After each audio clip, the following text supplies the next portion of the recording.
cœur l'autre.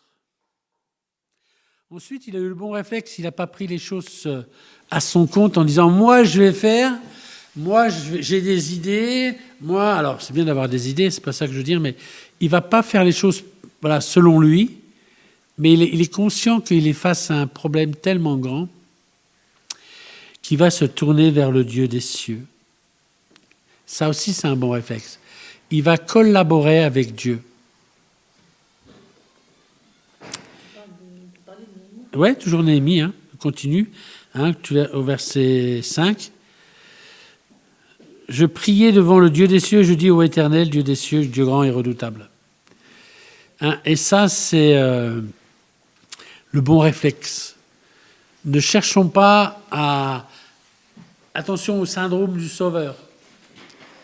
Parce qu'on peut se brûler les ailes. Hein. On n'est pas des sauveurs.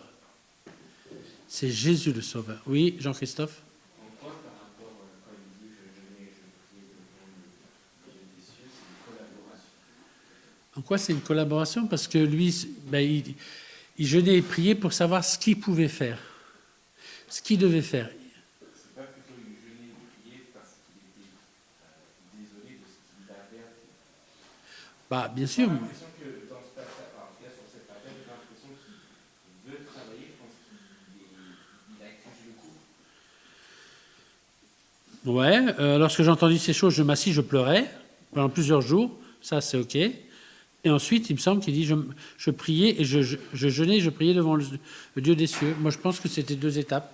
J'ai vu ça comme ça. Voilà. Après, tu vois bien quand même qu'il va demander des choses. Hein. Il dit, souviens-toi de cette parole. Il va évoquer des promesses. Ça, oui, je suis d'accord, mais c'est vrai que juste sur ce passage-là, après, je suis d'accord, mais sur ce passage-là, j'avais pas l'impression comme ça. C'est sûr que, ouais, il est… Quand on prend conscience du drame qui se joue, des besoins des gens, on est un petit peu dans cette attitude. On est devant Dieu, on pleure, etc. Mais ça ne servira à rien de pleurer devant Dieu. Si tu n'es pas prêt à te lever, tout ça, des gens qui pleurent devant Dieu, il y en a plein. Mais des gens qui se lèvent devant Dieu, il y en a moins. Parce que Dieu il a des solutions, quoi. Voilà, et je pense que c'est là où il va réaliser les choses. Alors, il va chercher la face de Dieu à travers tout ça, à travers le jeûne, la prière. Il cherche le cœur de Dieu. Justement, là, on trouve l'homme selon le cœur de Dieu. Il va le chercher, le cœur de Dieu. Et Dieu va impacter son cœur, là. Dieu va impacter son cœur. Il va lui donner des convictions et de l'ardiesse, etc., etc. Ensuite, il va… Alors, dans sa prière, on peut y réfléchir aussi à sa prière. Hein. Il va invoquer la grâce et la fidélité de Dieu. Moi, je crois que c'est une bonne chose quand on prie. C'est-à-dire, c'est rappeler à Dieu qui il est. Vous allez me dire, il sait, mais non. C'est une confession de foi, de notre foi, de rappeler à Dieu qui il est. Hein. Voilà. Seigneur, tu fais grâce et tu es fidèle. Merci, Seigneur. Amen. Hein, c'est beau, ça, hein, parce que sinon, si on part avec… Parce que le problème, des fois, c'est nos émotions dans nos prières. Et nos émotions, des fois, peuvent étouffer notre foi. La foi, ce n'est pas une émotion. Hein. Et il faut veiller à ce que notre foi ne soit pas étouffée par nos émotions, que finalement la peur, la crainte, et c'est pour ça que je dis des fois on peut pleurer devant Dieu, mais c'est plus du dépit, c'est plus sans que ça soit de la foi, sans que ça suscite de la foi. Et là, donc, il va invoquer sa grâce et sa fidélité. Et ça, c'est une clé, quoi. Parce que ça va fortifier son âme. Hein. Il va confesser la grâce, la fidélité de Dieu. Hein. Et une autre chose encore, c'est qu'il va s'identifier aux pécheurs. Hein, voilà, en confessant verset 7, fin du verset 6, pardon. Voilà, en confessant les péchés des enfants d'Israël, nos péchés contre toi, car moi et ma maison, dont mon père, nous avons péché. Ça aussi, c'est le vrai leader qui se met au niveau de ses frères, qui ne va pas être dans une position supérieure, mais il va vraiment s'identifier avec eux. Et c'est là où vraiment il va toucher le cœur de Dieu, quoi. Je parlais dimanche, il devient là un intercesseur. L'intercesseur, c'est celui qui se met entre Dieu et le pécheur. On ne s'en rend pas compte, hein, mais c'est un sacré, c'est quelque chose d'extraordinaire et en même temps de terrible, de se mettre entre Dieu et le pécheur. Mais, on l'a lu dans Ézéchiel 22, hein, Dieu cherche des hommes et des femmes comme ça. On le relit dans Ézéchiel 22.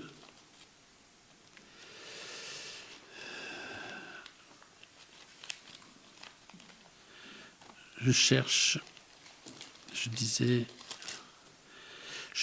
parmi eux un homme qui élève un mur. Et je disais, c'est marrant comme ça a été le ministère de Néhémie, hein, élever les murs. J'élève un mur qui se tienne à la brèche devant moi en faveur du pays, afin que je ne le détruise pas. Mais j'en trouve point. On sent toute la détresse de Dieu dans « mais j'en trouve point ». Donc, il va confesser son péché, il va s'identifier au pécheur et il va intercéder. Parce qu'il va rappeler, petit d, l'alliance et ses promesses. C'est ce qu'on fait, hein, quand on prie, voilà, on rappelle à Dieu l'alliance qui a été faite à la croix. Hein, voilà le pardon des péchés. Hein, et ça c'est important de rappeler toujours les promesses de Dieu et son alliance. À cause de ton nom, à cause de Jésus. Tout ce que vous demanderez en mon nom, tout ce que vous demanderez en mon nom, croyez que vous l'avez reçu, car vous le verrez s'accomplir. C'est important ça, hein. À cause de mon nom.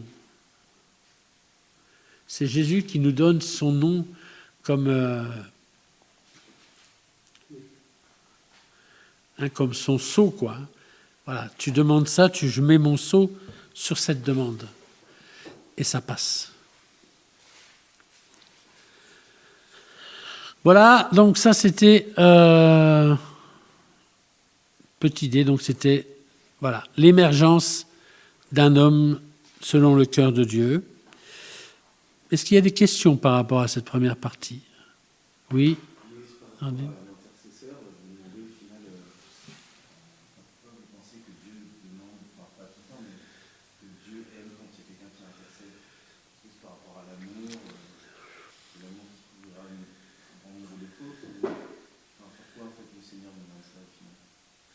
Alors le mécanisme, je ne le comprends pas toujours, mais ça je sais qu'il le demande, quoi. Il demande des gens qui vont se mettre, qui vont retenir sa main. C'est ce qu'il fera avec Moïse. C'est ce qu'il aimera chez Moïse. Hein, quand il dit à Moïse, je vais détruire ce peuple, mais de toi je ferai sortir un grand peuple. Et Moïse dit non, mais Moïse va intercéder. Dieu attend que des hommes touchent son cœur, viennent. Hein, finalement, Dieu, alors je peut-être là, mais Dieu, quand il est dans sa justice, il attend que des hommes manifestent son amour. Et parce que quand il y a la justice de Dieu, il faut qu'il y ait des hommes qui manifestent l'amour de Dieu. Et je pense que c'est ce qui arrête la main de Dieu. On voit à plusieurs reprises, voilà, des gens qui arrêtent la main de Dieu véritablement. Hein. Et Dieu aime, ouais, parce qu'il manifeste les sentiments qui sont en Jésus-Christ. Il manifeste véritablement le cœur de Dieu. Parce que là, il y a la justice de Dieu qui s'est abattue. Il avait prévenu, Mais la justice de Dieu, voilà, elle est. Il y a des hommes qui vont manifester l'amour de Dieu face à cette justice, quoi. Ouais, Benjamin? C'est vrai?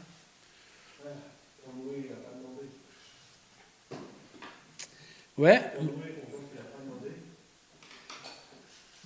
Pourtant. Il parle Noé, il lui parle, c'est juste, je ne saurais pas faire ça. Je ne demande pas son avis. Comme c'est le juge, et après, on sent que Dieu, il est un peu dans le. Je vais faire les choses autrement maintenant. Tu vois un peu cette phrase-là? Et la relation qu'il a avec Moïse, même les prophètes, et Jésus, c'est une relation, c'est fou. Il veut vraiment une relation dans le sens, je ne peux pas dire de couple, mais Partage. c'est une relation quand l'intercession, c'est comme s'il donnait un peu les clés de son caractère. Oui. Alors, Mais nous, on est rien, tu dis Noé, c'est marqué que c'était le prédicateur de la justice. Hein. Il prêchait par son travail, Noé. Quand les gens. Mais. On peut dire lui et Moïse. Ah oui, c'est pas du tout le même truc. Ouais. Parce que, oui, non, ça n'a rien à voir. Ils n'ont pas le même ministère. Pour moi, à partir de Dieu, il veut absolument parler avec l'homme. Il veut à tout prix atteindre. Il a cet objectif de voir ce contact. Alors, oui, tu as raison. Il dira, d'ailleurs, lors de la rencontre avec Moïse, dans Exode 3, je crois, il dira tu leur diras, je suis l'Éternel qui suis. Il veut se révéler à l'homme. Il veut se révéler à l'homme. Plus que dans Noé. Josué, quand il est dans le temps. Excuse-moi, je vais peut-être toi, tu me dis quand tu veux pas. Josué, quand il est là. Ouais. C'est comme si Dieu lui dit, tu veux pas, mais. Attends, tu me parles de Josué Quand il est dans le lieu saint, dans la. Ah, mais c'est pas le même Josué, hein. C'est le sacrificateur. Celui qui est avec Moïse. Oui, d'accord. Ok, parce que non, il y a un passage où il y a Josué qui est là et Satan l'accuse. Voilà, c'est pas le même Josué. Ouais, voilà. Et donc Josué, ouais, qu'est-ce qu'il y a? D'accord.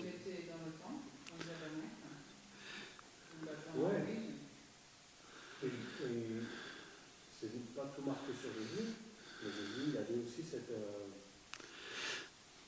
proximité et Dieu ne refusait pas. Ah oui, bah non. Bah. Moïse a dit à certains moments, excuse-moi, ça me met trop dans ma tête. Non, mais vas-y. Dieu, il a accepté, et il a accepté même qu'il prenne une place pour rester des heures avec lui, alors que Jésus avait une vocation à être. Bah, il me semble que c'est Dieu qui a dit tu prendras Josué avec toi. Et puis, mais Josué, il aimait la présence de Dieu. Et il restait, même Josué était jaloux de ce que les gens. Il aimait la présence de Dieu, Josué. Bien sûr, Dieu. C'est le but de Dieu, hein, c'est que l'homme. Alors, bien sûr, après, il y a la sanctification. Mais à travers Jésus, une fois de plus, Dieu veut vraiment rapprocher l'homme de lui. Hein, Dieu nous a. On oublie souvent une chose, c'est qu'on a été créé pour Dieu. Dieu a. Est-ce qu'il avait le besoin? Est-ce qu'il avait l'envie? Voilà. Il désirait une communion avec Adam et Ève. Et il désire une communion avec toi et moi. Voilà. Et son désir, c'est qu'on soit proche de lui. Après, c'est vrai que ça demande une vie. L'intercesseur, pour pouvoir se mettre en face de Dieu et dire stop, il faut quand même être proche. Alors, oui. Au niveau de la relation, Moi, je mélangerai pas les deux ministères. ouais, c'est sûr, oui, il faut être proche. T'as Moïse, hein, Moïse, au bout d'un moment, on le voit dans, je sais plus, je crois que c'est dans Exode, hein, qui va dire à Dieu, vas-y, montre-moi ta gloire, quoi. Alors que Dieu vient de se fâcher, il me semble. Fais-moi voir ta gloire. Là, on sent que Moïse, il est tellement proche de Dieu. Et puis la réponse de Dieu est encore plus touchante, puisque Dieu dit, écoute, tu ne peux pas voir ma gloire et vivre, mais tu vas te mettre au creux du rocher, je vais mettre ma main sur toi, et je vais passer, et je vais faire passer toute ma bonté. Et il dira, et quand je retirerai ma main, tu me verras de derrière.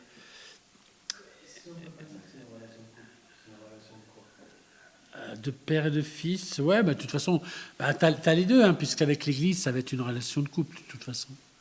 Ça va être l'épouse, hein, c'est...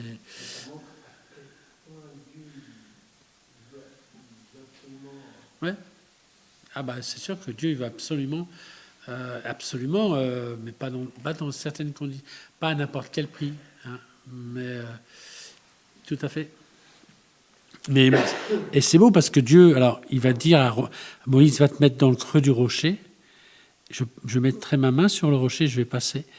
On voit déjà, voilà comment Dieu va trouver des occasions que Moïse puisse se voir, mais bien sûr, c'était une préfiguration de Christ, quoi, hein, de Jésus. Voilà. Le rocher, c'est Jésus, et il va se cacher dans le rocher pour pouvoir voir la gloire de Dieu. Hein. Ok, est-ce qu'il y a d'autres questions? Alors, moi, je vais garder peut-être le reste pour dimanche, hein, après, voilà, l'émergence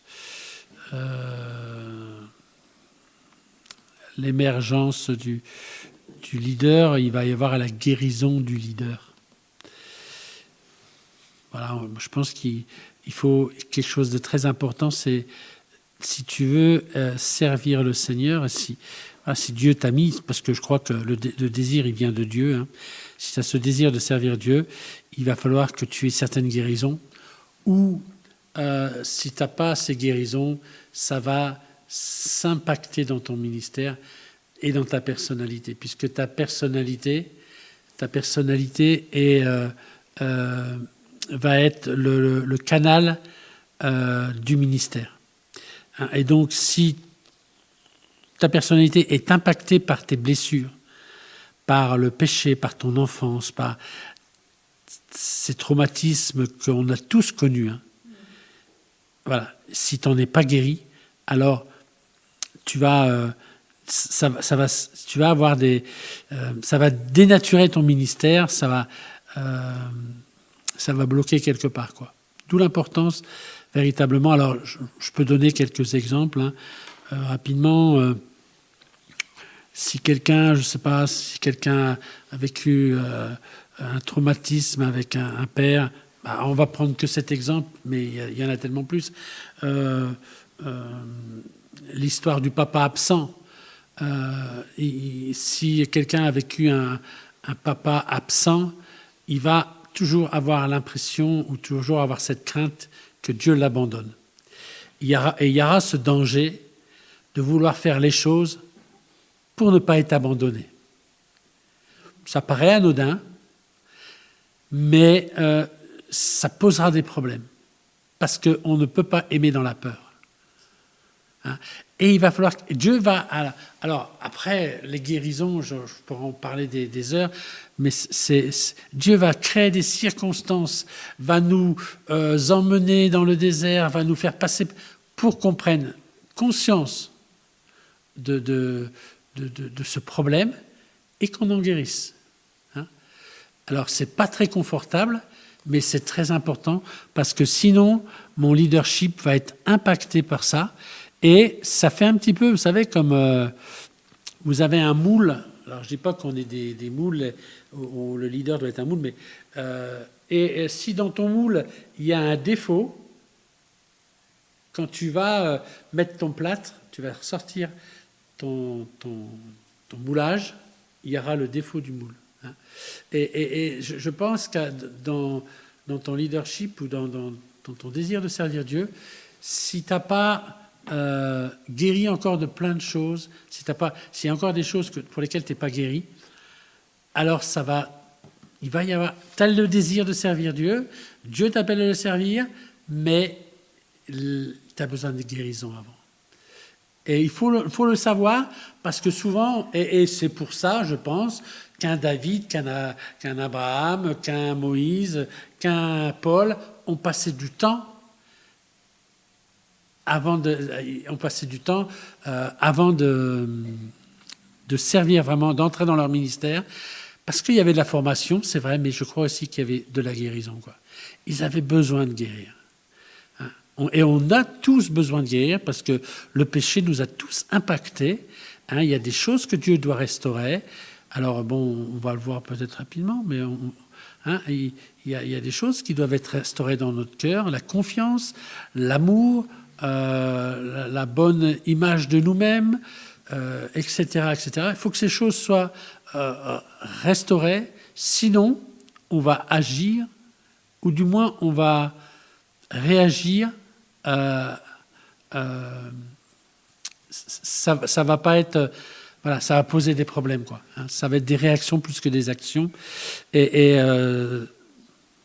voilà, ça ne sera pas poussé par l'amour, mais poussé par la peur, alors la peur d'être rejeté, le rejet. Donc on fera des choses pour plaire aux gens. Et l'apôtre Paul dit, si je plaisais aux gens, je ne serais plus serviteur de Dieu. La peur de l'abandon. On a peur que les gens nous tournent le dos. Donc on va faire des choses pour que les gens ne tournent pas le dos. Et ça ne marchera pas, parce que Dieu ne nous appelle pas à ça. Donc, voilà. Et puis notre relation avec Dieu. Ah Seigneur, tu vois Seigneur, je t'ai fait des choses, tu vois. Imaginez si votre enfant vient toujours essayer de compenser quelque chose. Vous sentez que derrière son amour, il y a une crainte, d'abandon, une crainte de rejet. Vous allez dire, non, mais je ne veux pas que tu m'aimes comme ça. Alors bien sûr, vous n'allez pas le dire, mais vous allez essayer de l'amener à le rassurer, à lui dire, mais je t'aime d'un amour éternel. Et Dieu va passer du temps, et pour cela, il va nous faire sortir de notre zone de confort et nous faire passer par différentes étapes où on va vivre l'amour de Dieu, on va avoir une profondeur, on va connaître les profondeurs de l'amour de Dieu. Et là, il y a des choses qui vont être effacées, quoi, et des choses qui vont être guéries. Donc, on peut parler les moyens de Dieu pour nous guérir de ces blessures. Déjà, c'est par Jésus et son Saint-Esprit. Vous savez, dans Ésaïe 61 et puis dans Luc 4, on a ce passage qui dit « Le Seigneur m'a oint ». Et là, moi, je réalisais ça pour annoncer une bonne nouvelle. Voilà, 4.18, Luc 4.18. Parce qu'il m'a oint pour annoncer une bonne nouvelle aux pauvres, et il m'a envoyé pour guérir ceux qui ont le cœur brisé. On ne se retrouve pas là pour guérir ceux qui n'arrivent pas à marcher. Bien sûr qu'après il va le dire, mais la première chose, c'est ceux qui ont le cœur brisé. Voilà. On peut avoir le cœur brisé, et Jésus a ce ministère pour nous guérir. Il va le faire, il va nous amener dans des situations à travers des révélations, voilà. Ça, c'est une chose. Deuxième chose, par sa parole. Psaume 107, verset 20, il envoya sa parole et il les guérit. Voilà. La parole de Dieu va être un baume sur ton cœur, sur notre cœur. Elle va être un remède. Donc, ça, la parole, l'importance de lire la parole de Dieu, surtout quand on est jeune chrétien. Non. L'importance de lire la parole de Dieu, je vais me contenter de dire ça, parce que il y a des rémas de Dieu pour moi, pour m'aider à me construire, à me reconstruire. Ça va mettre, il va me guérir. Par l'Église, troisièmement, et les relations fraternelles. Ça, c'est quelque chose. Alors pourquoi ? Alors je ne vais pas démonter tout, mais parce que l'autre, va être le reflet de moi-même. Et à travers l'autre, je vais me voir tel que je suis moi. Il y a des choses qui vont être... Dieu va me révéler des choses à travers l'autre. Hein. Je ne sais pas si vous avez déjà vécu ça, mais quand vous voyez quelqu'un qui fait une certaine chose, vous émettez un jugement, et Dieu te dit, bah, tu vois, toi, ce que tu fais, ça fait pareil. Et là, ah, d'accord. D'accord. Avant, tu ne l'avais pas vécu. Alors ça, c'est une petite chose, hein. Mais voilà, etc., etc. Il y aura... voilà, l'autre va te dire aussi... je vous ai déjà parlé souvent de ce passage qui me parle, moi, dans Actes. Je crois que c'est Acte 18. Hein, c'est l'apôtre Paul qui a prêché, qui a été lapidé. Il y a quelque chose dans l'amour fraternel.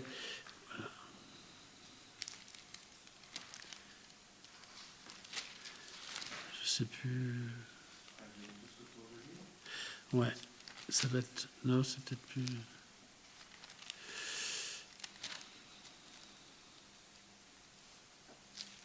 Oh, ça après Acte 13,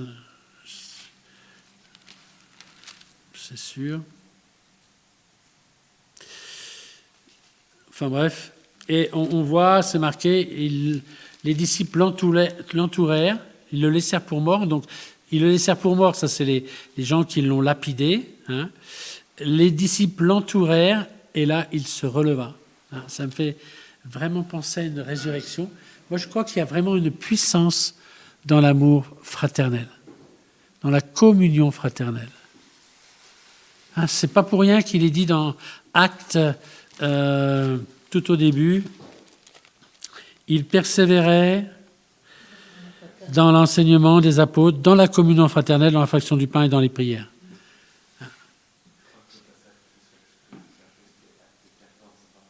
Ouais, c'est possible. C'est juste après, ouais, 13.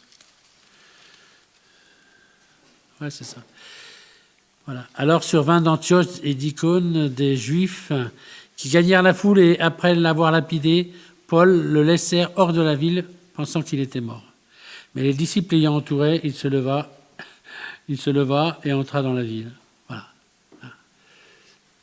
Et ça me fait vraiment penser à quelqu'un qui a été... pardon ? Acte 14, verset 20.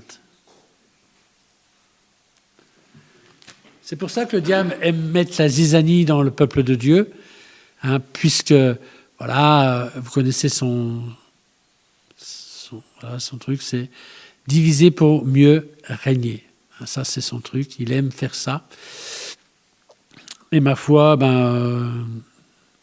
voilà, il réussit pas mal quand même. Hein. Il faut que les chrétiens réalisent, voilà, où est leur intérêt. D'habitude, ils le réalisent bien. Mais là, spirituellement, il faut qu'on ait aussi du discernement pour savoir quel est l'intérêt là.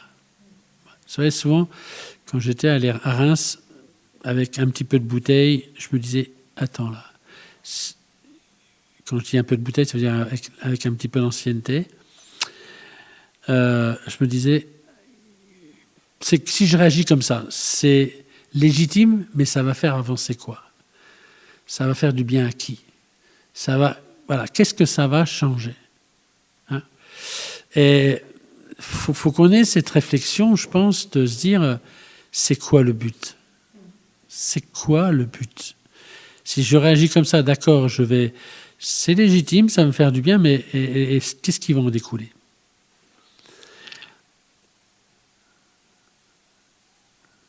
Donc, apprenons à faire ce qui est bon dans les relations fraternelles.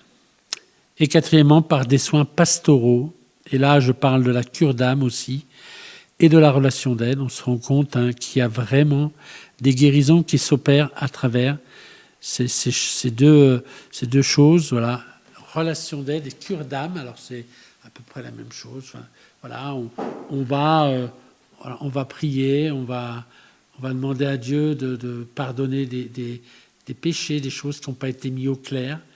Hein. Alors, voilà, on se dit, mais est-ce que quand on est à Christ, on est une nouvelle créature ? Oui. Mais moi, je crois qu'il y a des choses qui doivent être mises à la lumière. Sinon, le diable a toujours des droits. Hein. C'est pour ça qu'il est écrit « Confessez vos péchés. Si tu confesses ton péché, le sang de Jésus te purifie de tout péché. » Hein, il faut le confesser. Et d'ailleurs, il y a des frères qui, quand une personne vient pour être baptisée, dit bah, « Écoute, ok, mais tu vas maintenant confesser tous tes péchés. Tu vas prendre une feuille et tu vas marquer tous tes péchés d'une façon précise. » Eh ben ouais, mais c'est là apparemment il y a des prises de conscience, il y a des choses qui ressortent du passé, qui n'avaient pas été, il se rappelait plus qu'il avait fait certaines choses. Et bon, et je crois que c'est important. Il y a des choses. Vous savez, alors on peut se dire ouais, mais c'est voilà, le sang de Jésus nous purifie. Oui, si tu confesses ton péché. Il y a eu un problème comme ça avec David. Vous connaissez cette histoire? David, il devient roi, tout paraît bien, et puis au bout d'un moment il y a une famine. Et il cherche la face de Dieu, il dit pourquoi il y a une famine? Et là, il y a le prophète qui vient et dit parce que avant, dans le passé, il y avait une alliance qui avait été faite avec les Gabaonites et qui n'a pas été respectée avec Saül. Il a fait tuer les Gabaonites dans son zèle un petit peu démoniaque. Et du coup, eh ben, son sang est le redemandé. Hein, c'est pour ça qu'il y a une famine, et David va rectifier le tir. Et il faudrait qu'on retrouve ce passage. Ça doit être dans 2 Samuel. Là. On va lire ce passage. Hein. Mais on voit qu'il y a des choses qui doivent être mises en règle. Hein, il y a des choses, ouais, bah, Seigneur, oui, le Seigneur, il t'a pardonné. Mais il y a encore des choses que tu dois mettre en lumière, que le diable n'ait pas de droit. Hein. Ah bah parce que c'est une justice qui n'a pas été.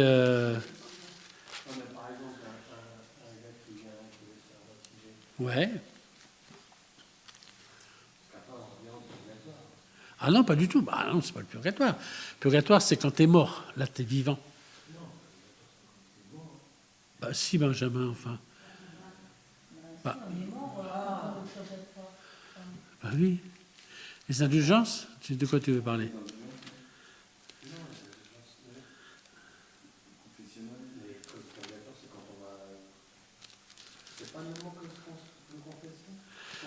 Non, non.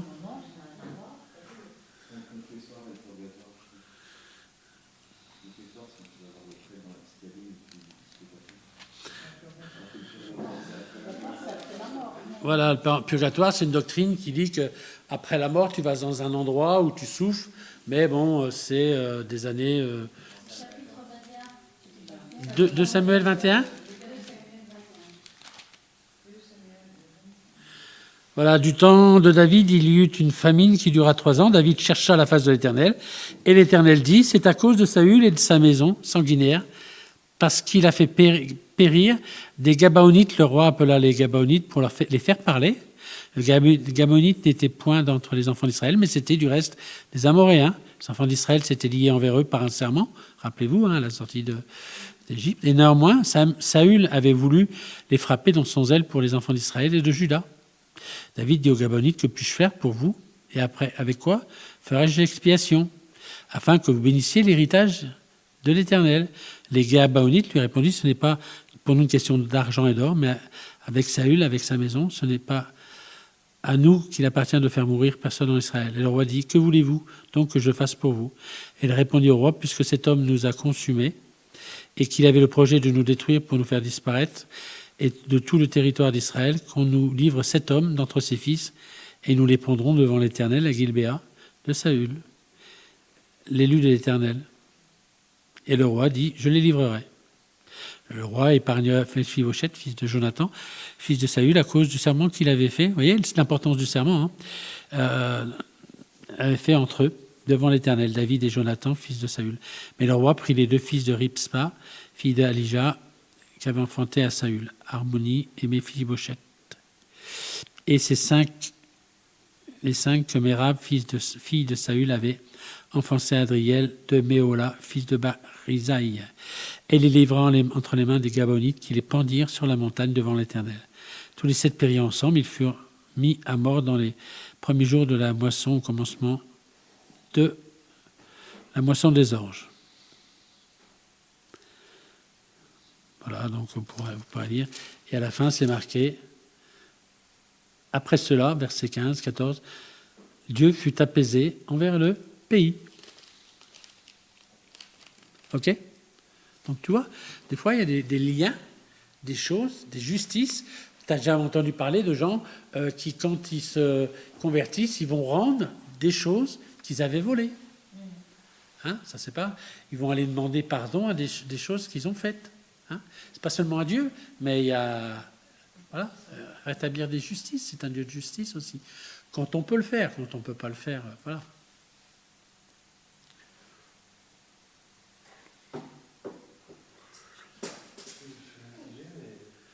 Ouais, bah écoute, c'est pas seulement. Ouais. Mais l'alliance. Toujours des exemples bien.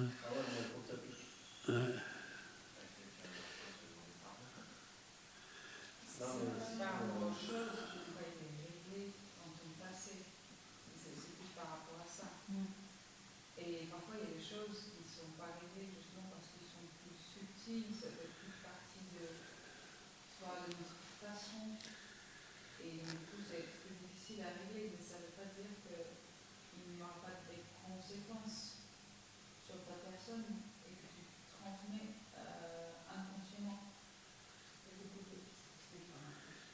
Voilà, ça c'est encore une autre.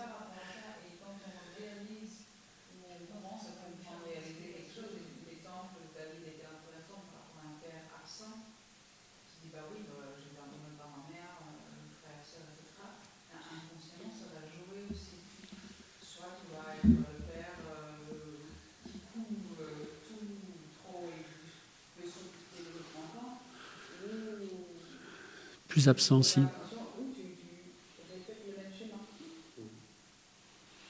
Et quand tu es dans le conscient, tu peux plus choisir.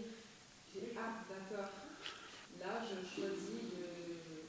Bah, Dieu, j'ai besoin d'être guéri là-dedans. Je ne veux pas aller vers l'un ou l'autre. Voilà. Mais parfois, on ne sait pas de ce qui est. Donc, il faut un confessionnel. Bah, un confessionnel, ça veut dire quoi? Ça veut dire quoi un confessionnel? On parlait de mettre en lumière. Oui, c'est-à-dire que c'est la cure d'âme. C'est la cure d'âme, c'est-à-dire que tu vas voir le pasteur ou même toi-même. Effectivement, tu me mets de l'exemple de l'homme où on dit, liste tous tes péchés. Ouais. Alors bon là, c'était tout de suite après la conversion. Alors c'est bien, mais ça peut être aussi des fois après, où il y a des choses qui reviennent. Toi. Ouais. Voilà. Ouais.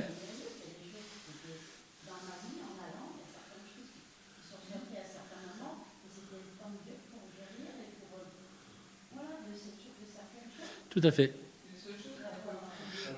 a parlé de mettre en lumière, on a parlé de mettre. Alors. Parce que tu as parlé de salut et de la justice. Ouais, c'est pas moi qui l'ai dit, c'est la Bible. C'est pour ça que j'ai parlé de l'ancienne alliance. Oui, mais il y a des choses, c'est toujours le même principe. Le moyen a changé, mais le principe reste le même, le pardon. La confession du péché et le pardon. Le principe reste le même, le moyen n'est plus le même. Et restauration, forcément, oui. Voilà. Alors après, tu as aussi... alors, si on veut vraiment rentrer dans ce truc-là, il y a des choses, par exemple, Dieu ne va pas te révéler tout de suite. Alors là, on n'est plus dans les liens à cause d'un péché, mais plus dans des blessures, par exemple. Quand tu subis quelque chose... Non. Enfin, oui, en partie.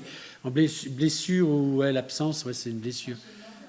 Mais une blessure, voilà, une blessure, tu as été blessé et ton cerveau occulte complètement ce passage parce que parce que le cerveau est conçu comme ça pour que tu puisses survivre. Seulement, au bout d'un moment, Dieu veut que tu en guérisses. Donc, il va faire émerger ça. Quand il va sentir que émotionnellement, tu es plus stable, tu es plus costaud spirituellement, Dieu va si tu veux, c'est comme un gamin qui a une opération et il faut avoir un certain âge pour faire l'opération. Parce que son corps, pendant sa croissance, on va pas toucher, on va pas, toi. Et là, c'est un peu pareil. Dieu va attendre des moments, et là, il va dire maintenant, c'est le moment. Voilà, parce que des fois, c'est douloureux. Hein. Guérir, des fois, c'est douloureux. Hein. Donc, bon, voilà, là, ça c'est vraiment, on est vraiment dans la relation d'aide, etc. Mais voilà, la guérison, c'est très important. Et si tu n'as, alors. C'est dommage que tu dois confesser tes péchés à quelqu'un avant de te faire baptiser. Ouais. Il faut le faire. Mais il faut regarder la personne. Hein. Pourquoi? C'est une relation. Oui, c'est une relation de confiance. Hein.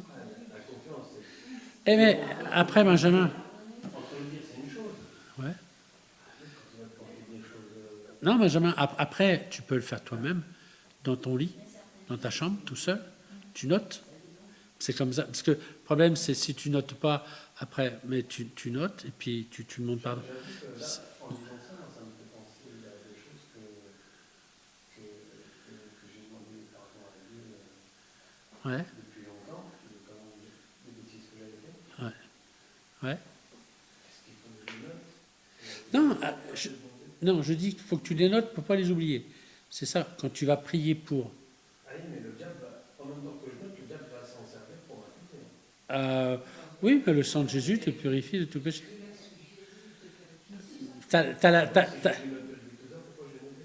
Non, mais tu le notes pour ne pas l'oublier, pour le citer. Oui, mais c'est l'intérêt. C'est quoi? Parce que si tu as des trucs qui te viennent et que tu ne les notes pas, après, quand tu vas dire « Seigneur, je te demande pardon pour tel péché », tu dis « Attends, toi, pour être sûr que rien passe au travers, c'est tout. » Tu les notes. Après, tu les brûles. Oui, alors, quand c'est une chose qui... Ouais. C'est un truc qui est limite à cœur. Moi, quand j'ai demandé pardon pour tout ça, j'ai vraiment demandé pardon. Tu as nommé ce péché et tu as demandé pardon. Ça veut dire, si tu as volé dans la caisse, Seigneur, je te demande pardon parce que j'ai volé dans la caisse. Voilà, et je te demande pardon, voilà. Moi, je trouve que c'est bien, ouais. Les choses doivent être précises parce que sinon, c'est genre. Oui, voilà. Il va dire, ouais, t'as dit ça, mais t'as pas dit ça. Quand on réalise et qu'on revive peut-être même les moments quand on dit ah purée, j'ai vraiment fait ça. Pour moi, arriver aussi à cette récompense et aussi à ce. Comment dire, je m'échappe. Parce que c'est pas la première fois que j'ai enfant, on dit ça.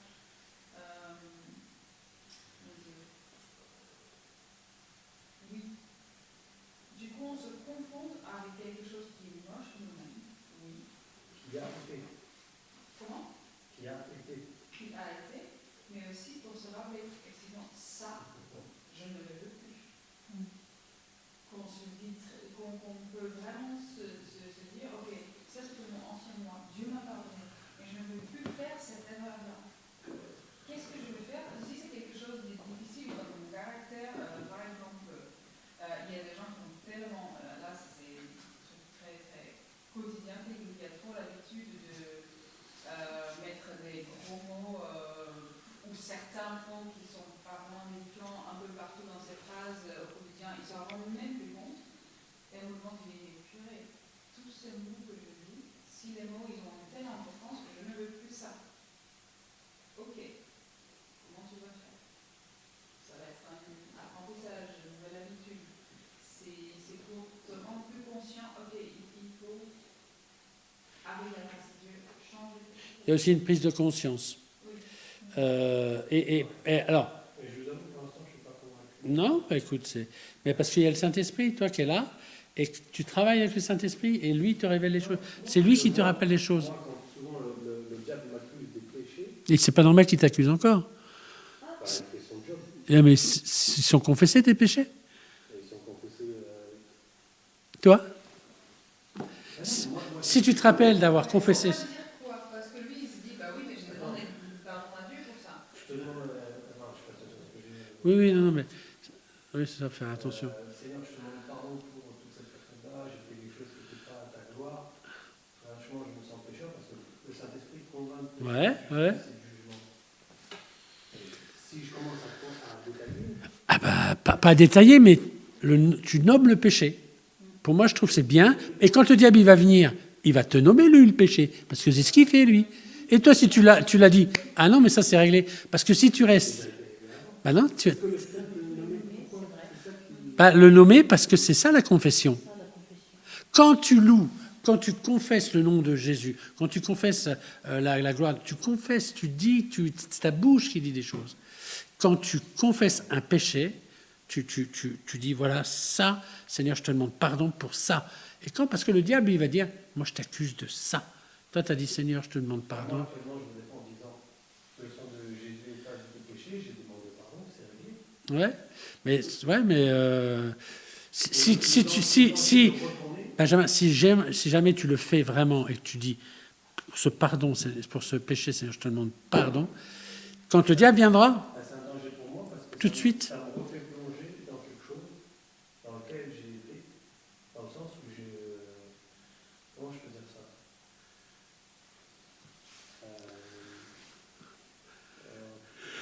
Simplement.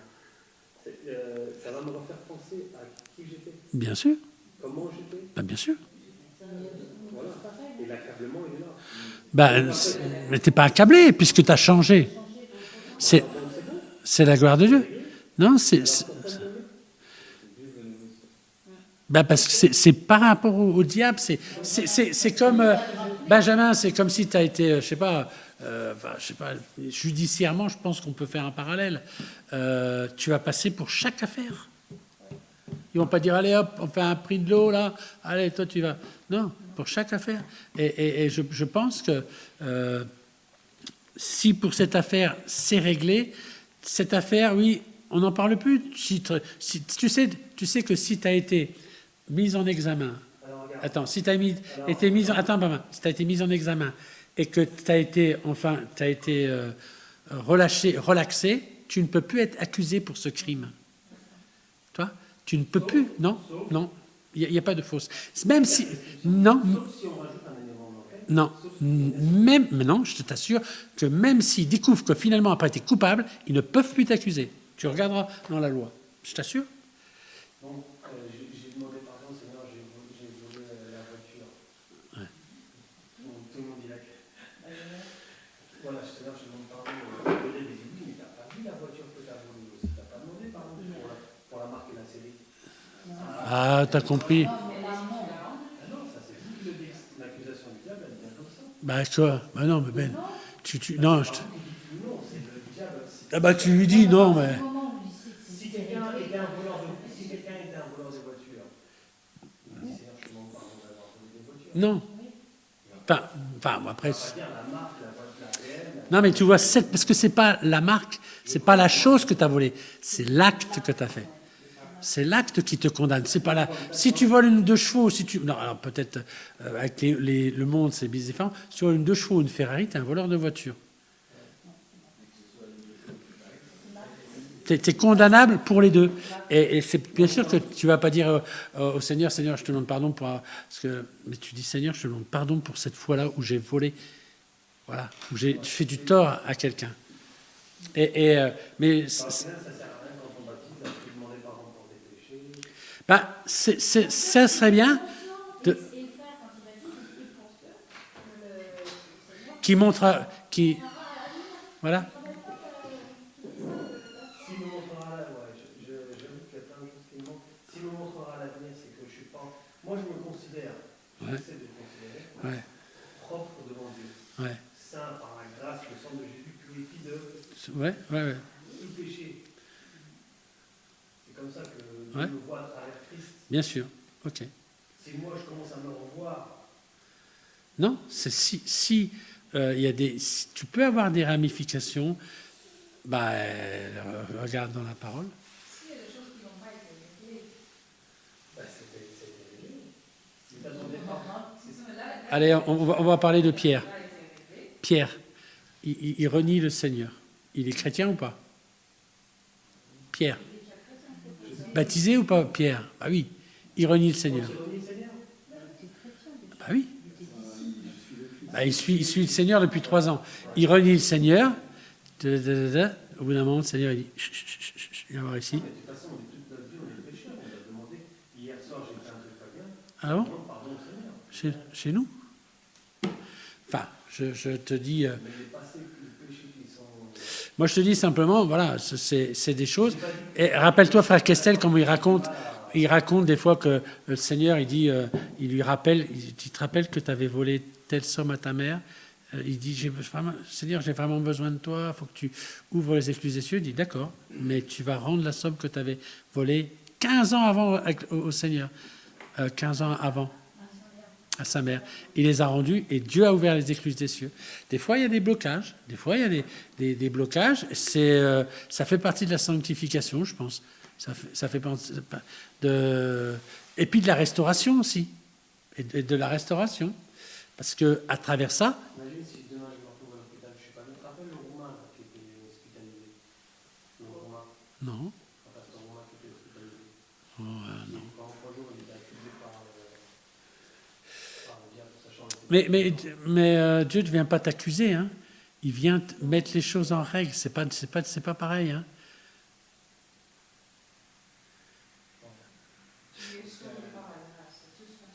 Voilà. Mais Dieu, il veut tellement plus pour toi, qu'il se dit, ok, je vais t'aider pour accomplir et devenir l'homme que j'ai déjà vu en toi.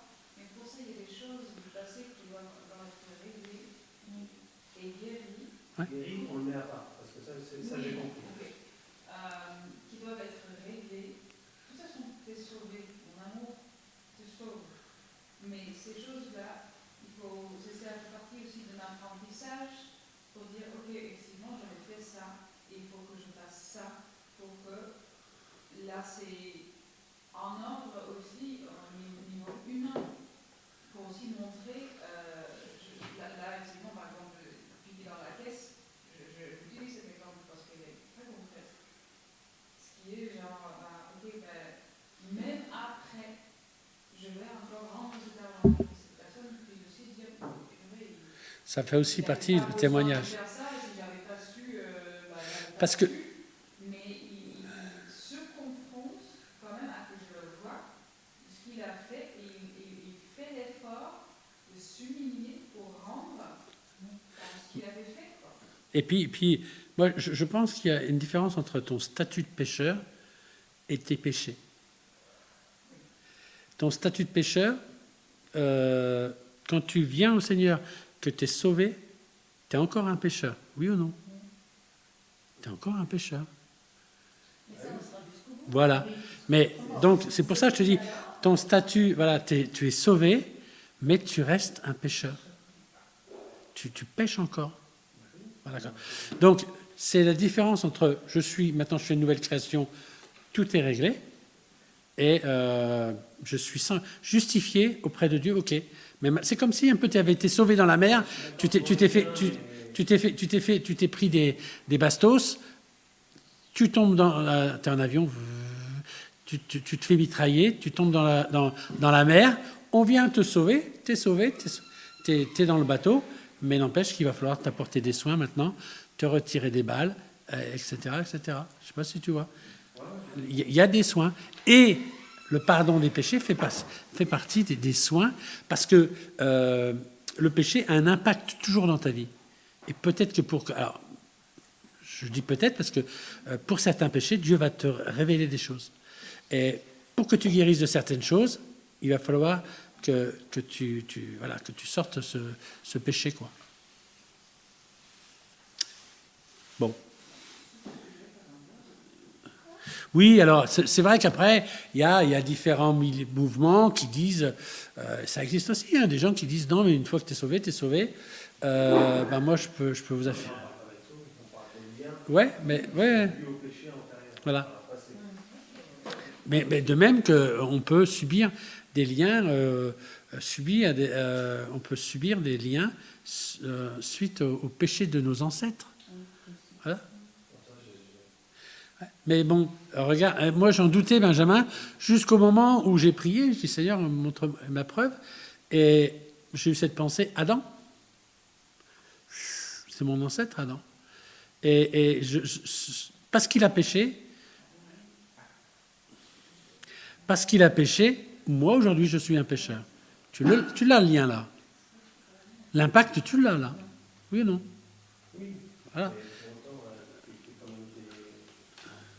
t'es plus sous la condamnation.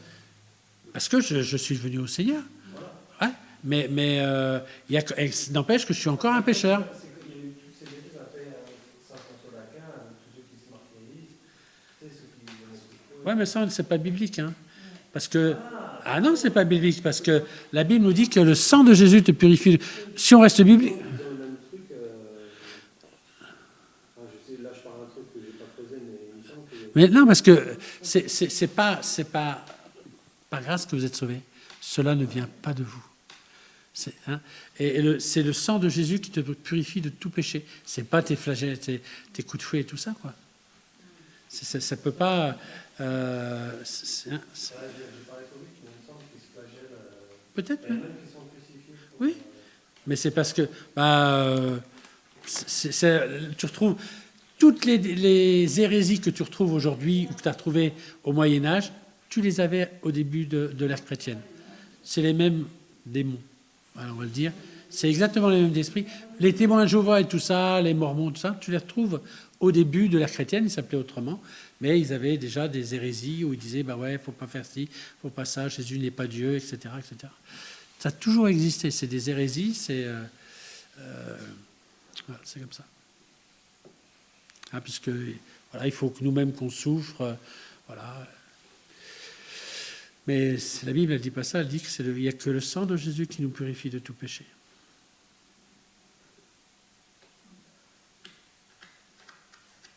Parce que faut pas, bien sûr qu'il y a une nouvelle alliance, l'ancienne alliance, mais la nouvelle alliance, les choses passées étaient l'ombre des choses à venir quand même. L'ombre des choses à venir. La nouvelle alliance, l'ancienne alliance, c'était l'ombre des choses à venir. Oui ou non? Sur certains points, oui. Après, moi je pousse ça sous un cadre, maintenant que Je n'ai pas compris. je vois plus l'Ancien Testament comme un cadre, Ouais. ces choses-là, la connaissance. Et la nouvelle alliance, pour moi, c'est vraiment Jésus, c'est vraiment Ouais, mais il dit, je suis pas venu arrêter la loi, je suis venu l'accomplir. Oui, voilà, la nouvelle alliance précise quand même les... Ouais. Oui, la nouvelle alliance précise les règles de... Nous dit ce qui plaît à Dieu, ce qui ne plaît pas à Dieu. Oui, mais justement, dans le Nouveau Testament, on parle plus souvent du cœur, l'état Oui, du cœur, oui, tout à fait. aussi. Et avant, c'était pas les apparences, mais les actes. Voilà. Non. Dans ce cadre, Ouais, c'était... Ouais. parce que Jésus, il va manger le jour du sabbat, il va guérir le jour d'un sabbat. Ouais, mais il va parler aussi du jour du sabbat, il va respecter. Alors, lui alors ce qu'il disait, par rapport au sabbat, il dit... Il ne faut pas que ça prenne le pas sur les... Voilà, sur l'amour. Il disait, le sabbat a été fait pour l'homme et non l'homme pour le sabbat. Donc, s'il y a quelqu'un qui a besoin, bah, voilà, tu vas guérir le jour du sabbat, etc. Mais il n'est pas pour le fait qu'on se réunisse et qu'on prenne un temps à part pour Dieu. C'est sûr que non. Il dit simplement, faut pas que ça soit un moyen de malédiction, il faut que ça soit un moyen de bénédiction. C'est ça qu'il dit. Bon, bah écoutez, on pourra développer une autre fois, c'est intéressant. Hein? Oui, comme toujours. Par les soins pastoraux, comme la cure d'âme ou la relation d'aide. C'est intéressant, il faut se poser... Moi, j'avoue qu'au départ, j'étais Moi, j'avais été délié par rapport au travail, par rapport au signe du zodiaque, par rapport à ces choses-là. Et puis, je pensais que ça se limitait là. Et puis, finalement, quand je réécoute mes anciens pasteurs et tout ça, je me rends compte qu'ils ne l'enseignaient pas ouvertement, mais ils le faisaient. Dans leurs témoignages, ils racontaient comment ils avaient mis leurs règles envers Dieu, comment ils avaient besoin d'être guéris, etc. Donc, ce n'était pas forcément une doctrine, mais ça faisait partie quand même de la vie du chrétien, quoi. Et des soins dont le chrétien avait besoin pour guérir. Surtout le leader, puisque lui, ça va se répertorier ou se répercuter, pardon. Tu parles de tout ce qui est caché de être... Oui, de toute façon, oui. Oui. Ok. On prie? Et puis on termine. Hein. Seigneur, on te bénit pour ta parole. Merci parce qu'elle est vérité. Merci parce qu'elle fait du bien, parce que tu veux agir, interagir dans nos vies, dans nos cœurs.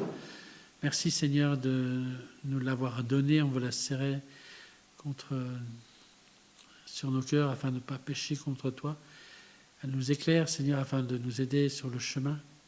Merci, Seigneur Jésus, que cette parole puisse être aussi un réma dans nos vies, puisse mettre dans nos cœurs des convictions. Glorifie-toi encore à travers cette parole. Fais-nous du bien, Seigneur Jésus.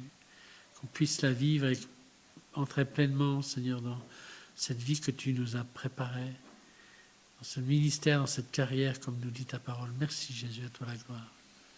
Amen.